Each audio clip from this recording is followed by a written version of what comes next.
चारू भी इस वक्त जुड़ चुके हैं। चारू, आपका भी स्वागत करती हूँ, लेकिन पहले ईशान आपसे समझना चाहती हूँ कि ज्यादा तकलीफ किस बात की है आज? कोई तो आत्ममंथन किया होगा। ज्यादा तकलीफ इस बात की है कि प्रधानमंत्री के लिए किए गए अपशब्दों के इस्तेमाल का मुद्दा सदन के अंदर क्यों उठाया गया, या ज्यादा तकलीफ इस बात की है कि मंजू मीणा ने ये कहते हुए कि आज भी मैं अपने बयान पर कायम हूं और उसका जस्टिफिकेशन भी दिया, इस तरीके की भाषा प्रधानमंत्री के लिए सार्वजनिक तौर पर इस्तेमाल की गई। पूर्णिमा जी, सभी दर्शकों को और जितने पैनलिस्ट मेरे साथ यहाँ मौजूद हैं उन सबको मेरा नमस्कार।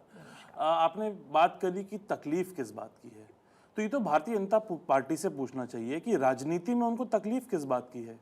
क्या वो देश की संसद को चलने देना चाहते हैं कि नहीं चलने देना चाहते हैं? क्या वो व्यर्थ के मुद्दे उठाकर देश की संसद को रोकना चाहते हैं?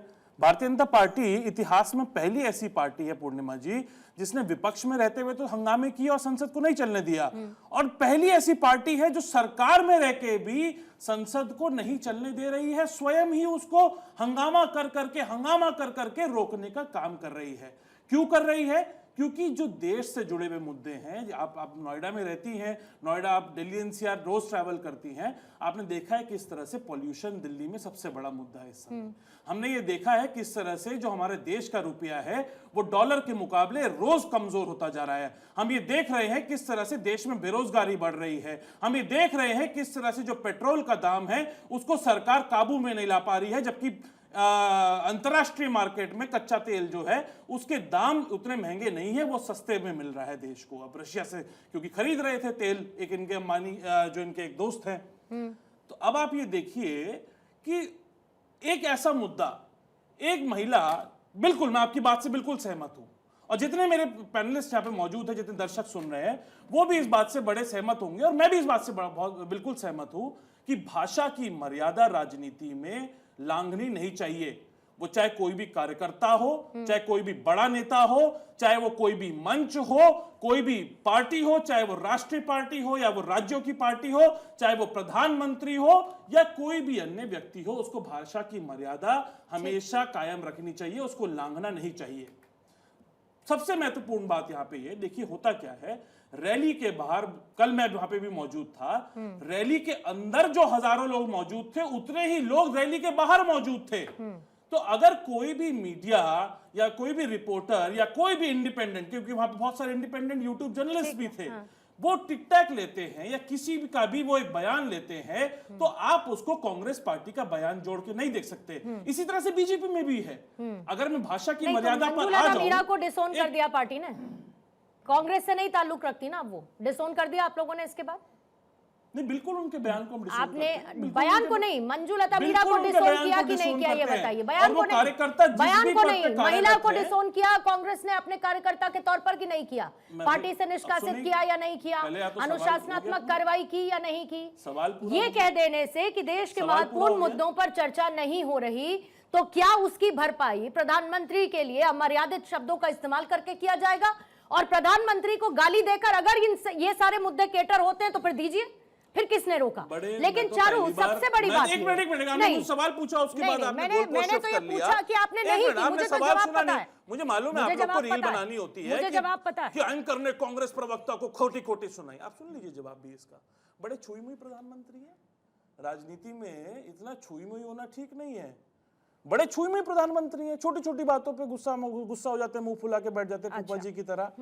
आप ये देखिए, अगर मैं प्रधानमंत्री की शब्दावली पे आ जाऊं और उनकी जो मर्यादा उन्होंने जो लांघी है प्रधानमंत्री पद की, उन्होंने जो गरिमा गिराने का काम किया प्रधानमंत्री रहते हुए, तो शर्म आ जाएगी चारू प्रज्ञा जी को और प्रधानमंत्री जी को स्वयं।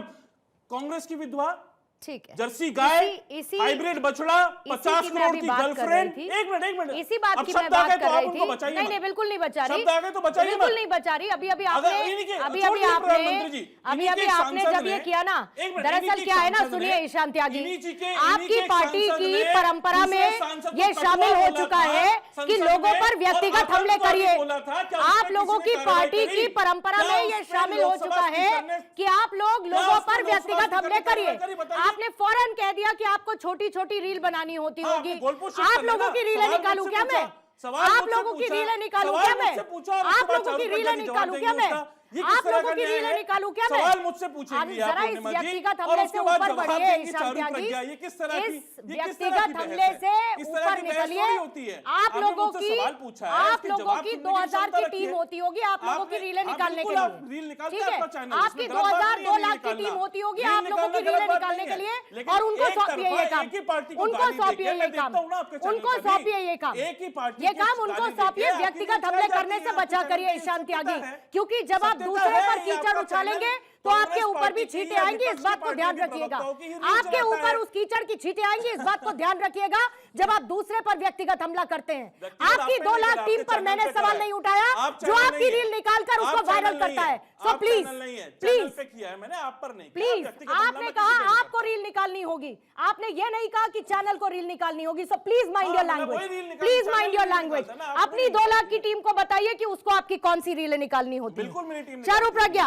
आपके पास आते हुए गलत नहीं है एक रील लंबा निकालना। वक्त निकला है लेकिन एक तरफा प्रधानमंत्री रील को निकालना लेकर गलत किए है। गए अपशब्दों का इस्तेमाल, लेकिन बार बार जब इस पर बहस होती है तो विपक्ष ये कहता है क्यों हम अनोखे हैं जो हम अपशब्दों का इस्तेमाल करते हैं, बीजेपी क्या करती है? तो क्या ये लकीर सिर्फ और सिर्फ विपक्ष के लिए होनी चाहिए? ये लकीर सत्ता पक्ष के लिए नहीं होनी चाहिए? लकीर सबके लिए समान है पूर्णिमा जी, और बहुत आदर के साथ मैं सबको याद दिलाना चाहती हूँ कि हमारे नेता के मुंह से किसी के मरने के लिए प्रार्थना, किसी को मौत का सौदागर बोलना, किसी को नीच बोलना, गंदी नाली का कीड़ा बोलना, रावण बोलना, इस तरीके की भाषा का कभी प्रयोग नहीं हुआ है, कभी नहीं हुआ है। कांग्रेस ना ही केवल इस तरीके की भाषा का प्रयोग करती है, उसके बाद चिल्ला चिल्ला कर उसको डिफेंड भी करती है। और ये बात अगर कांग्रेस की साइकी में, कांग्रेस के डीएनए में बस चुकी है, तो हमारे विपक्ष को कुछ इंट्रोस्पेक्शन करने की सख्त जरूरत है। भाई आप ये सोच रहे हो, चलिए आपका प्रधानमंत्री नहीं है आपकी पार्टी का, या आपकी पार्टी आज सत्ता में नहीं है, लेकिन एमपीज एमएलएस तो है, पार्टी में लीडरशिप तो है, ये नेतृत्व है आपका। इस तरीके से आप नेतृत्व दिखाते हैं कि जो सोसाइटी को लीड करेंगे, जो समाज के लिए काम करेंगे, जो राजनीति में आएंगे, वो इस तरीके की भाषा का प्रयोग करेंगे और फिर उसको डिफेंड करेंगे। ना ही केवल वो मिस मीनू ने इस तरीके के बयान दिए, नारे लगाए मोदी जी के लिए, बाद में आकर डिफेंड भी किया।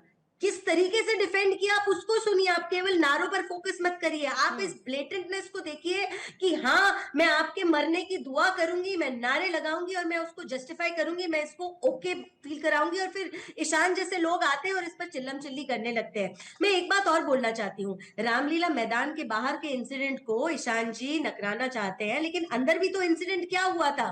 कल रामलीला मैदान में धमकी दी जा रही थी। तो ये वही कांग्रेस है, ये वही कांग्रेस का नेतृत्व है। बाहर अलग तरीके के नारे लगा रहे हैं और अंदर क्या नारे लगवाए उन्होंने?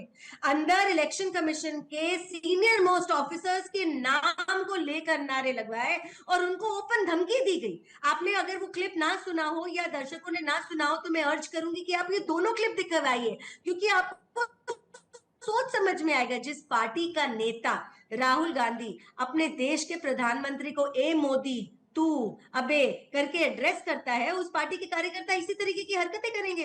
पहले गाली देंगे, किसी के मरने की दुआएं देंगे, और फिर उसके बाद उसको आके जस्टिफाई करेंगे और फिर अपने प्रवक्ता भेज देंगे इसको डिफेंड करने के लिए। थोड़ी बहुत इज्जत इनकी तब बची रहती अगर इस सारे हादसे के बाद इनमें से एक भी आगे आके सामने ये बोलता ये गलत है और हमको नहीं कहना चाहिए। और मोदी तेरी कब्र को देगी, इनके कोई नया नारा नहीं है, ये पहले भी इस नारे को उठा चुके हैं और हम पहले भी इस पर डिबेट कर चुके हैं। उदाहरण के लिए, इनकी सोच के उदाहरण के लिए पूर्णिमा जी, मैंने एक लिस्ट बनाई है भाजपा के नारों की और कांग्रेस के नारों की। मैं आपको कांग्रेस के नारे एक बार पढ़ के सुनाना चाहती हूँ। पहला, मोदी तेरी कब्र खुदेगी। दूसरा, सोनिया नहीं है आंधी है, दूसरी इंदिरा गांधी है। उसके बाद Congress for Muslims, Muslims for Congress. उसके बाद चौकीदार चोर है, फिर वोट चोर गद्दी छोड़, फिर इनकलाब जिंदाबाद, पाकिस्तान जिंदाबाद, जितनी आबादी उतना हक। इनकी सोच देख लीजिए। और भाजपा के नारे क्या होते हैं? हमारे रैलीज में क्या आवाजें गूंजती है? जय श्री राम की आवाज गूंजती है, भारत माता की जय की आवाज गूंजती है, वंदे मातरम की आवाज गूंजती है, मोदी है तो मुमकिन है। हम लोग जिस तरीके की बातें करते हैं वो पॉजिटिव है, देश के लिए सशक्त देश बनाने के लिए एक रास्ता तय करती हैं। आप हर एक रैली में जाकर अगर रिकॉर्डिंग करेंगी ना, तो भाजपा की हर एक रैली में देशभक्ति की बात होती है, देशवासियों की बात होती है, भगवान श्री राम की बात होती है। इस सोच पे जिस पे कांग्रेस आज तक काम करती आई है, पूर्ण विराम लगाने की जरूरत है।